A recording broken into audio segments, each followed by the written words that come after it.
One thing that I've heard a lot of people say is that currently right now we are in the worst era of YouTube. And although this is something that I don't really agree with, I can completely understand how someone can come down to this conclusion, because one of the biggest problems of YouTube right now, something that has infected literally every single community and type of content on this platform, easily have to be the rise of terrible slop content. Absolutely soulless, meaningless, useless videos with no passion in them, and the sole existence of the creator making these videos is just to get as much views and make as much money as possible. There's literally no passion in their work, which in my opinion is literally the complete opposite of YouTube. You know, I feel like one of the best parts of this platform is that you're able to see a creator make something that they love, but I guess those days are over and people just want to make stuff for money. And here's the thing, I'm one person who has no problem if you want to start a YouTube channel or if you want to make content on the internet to make money. Just make sure you're making good content that you're passionate in. But I guess you don't have to do that anymore because our standards as viewers has gone down so much that the amount of absolute garbage that we allow to get popular is insane. But that's a video for another time. One community on the internet that ended up getting hit real hard with slop easily has to be the true crime side. This is the type of content that is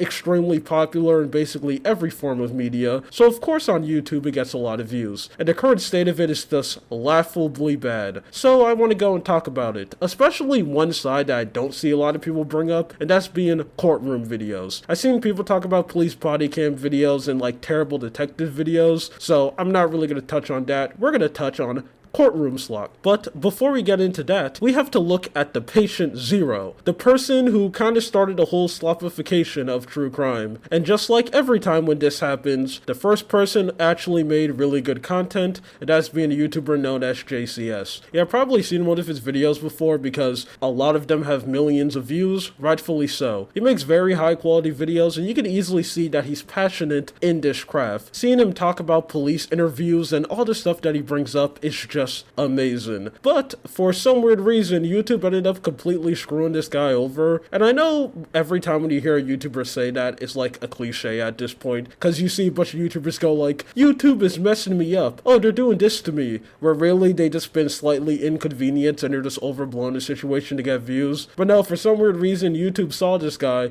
went like, I don't like what you're doing, folded him like a clean piece of laundry, and then throw him in the atmosphere of Earth so he can never be seen again. So he ended up having to leave YouTube. And when that ended up happening, tons of terrible channels ended up crawling out the dirt and started copying his style, and made a horrible flanderized version of it. Now we are where we are right now, where big true crime channels look like this. This is a YouTuber named Courtroom Consequences, and he makes awful videos. So let's talk about easily the most interesting part about him, and that has to be his thumbnails. Now if you see 99% of these thumbnails, the first thing you can automatically notice is yes, all of these thumbnails are AI generated slop. Hey, you remember back then when people on the internet actually used to care about AI and they used to say something extremely bad and YouTubers shouldn't be using AI in their work? Well, here we go, a YouTuber who was able to get 1 million subscribers in a short period of time, all of his thumbnails are terrible AI slop. And I also think it's crazy that this guy is able to get away with showing like blood in his thumbnails too. You know, this is something that I heard was a usual no-no, but nope, this guy can easily do that. And he's also able to get away with showing children in extremely bad positions, like in this. Something that I also thought was an automatic no-no.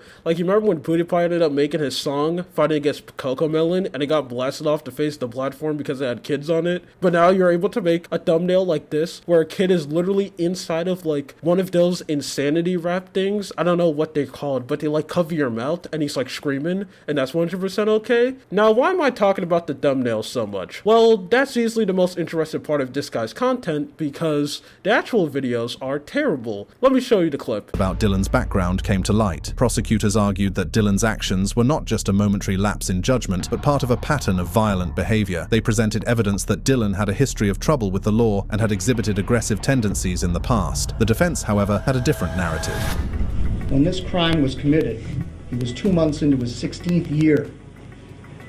There has been a great deal of scientific work as to the lack of development. Yeah, this isn't me cherry picking, this is literally just all of his content. I like to call this Wikipedia page reading because that's literally what it is. All he's doing is showing clips of courtroom things and basically just reading the most generic script of all time. He does this one thing where he takes compilations of a couple of stories and combines them together, trying to pretend like he actually has a point, but he really doesn't, and he's not trying to spread a message, and people eat this slop up. Anyway, when he ended up exploding extremely quickly, tons of imitators came and made the exact same terrible content. Here's the other YouTuber I want to talk about, and he is someone who is called Quartz Investigations. Yeah, kind of like most clone channels, they kind of want their name to sound very familiar to the one that they're copying, just in case an out-of-touch viewer can go and get them confused. And his content is somehow even worse. One, his thumbnails actually straight up just shows violence. Like, it's very common for his thumbnails to show people covered in blood, children in even more terrible positions. This is just absolutely insane that they're able to get away with this. And his videos are just as bad. Let me show you a clip of his.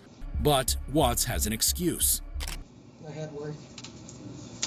My mom didn't show up. Somebody died in the family. There was no reason for me to be here.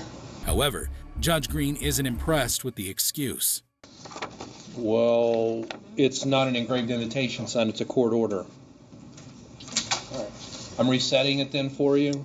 Watts attempts to handle the situation himself, stating he doesn't need an attorney. Now, if you realize the majority of that clip was literally just the original audio playing, yeah, that's what this guy does. He kind of just shows mostly clips of the courtroom, and then he will say one thing like, that's kind of weird. But these guys are not allowed to make jokes. They just have to say their thing in their monotone voice. And I love how all these channels sound the same. Like, one joke that you see a lot of people saying is like, oh, this guy has like the Valorant accent or the TF2 accent. We need the courtroom accent because every single one of these people sound exactly the same. But I guess you can use that insult about me because I guess I could have like a commentary accent or maybe a twink accent or maybe a autistic accent or maybe a femboy accent. Those aren't jokes. Those are actually 3 things that I've been called, man. People called me a femboy before. Do I sound that much like a twink, man? Do I take it? Anyway, this is just a type of slop that I just wanted to go and talk about. It is all over true crime YouTube space. These are just 2 channels that I wanted to bring up because I don't see anyone talking about this for some weird reasons. Like, have our standards gone down so low that we're just fine with people making absolute garbage content like this? I guess it has. Anyway, before I leave, yeah, actually I have nothing else to add. Get out of here. Goodbye.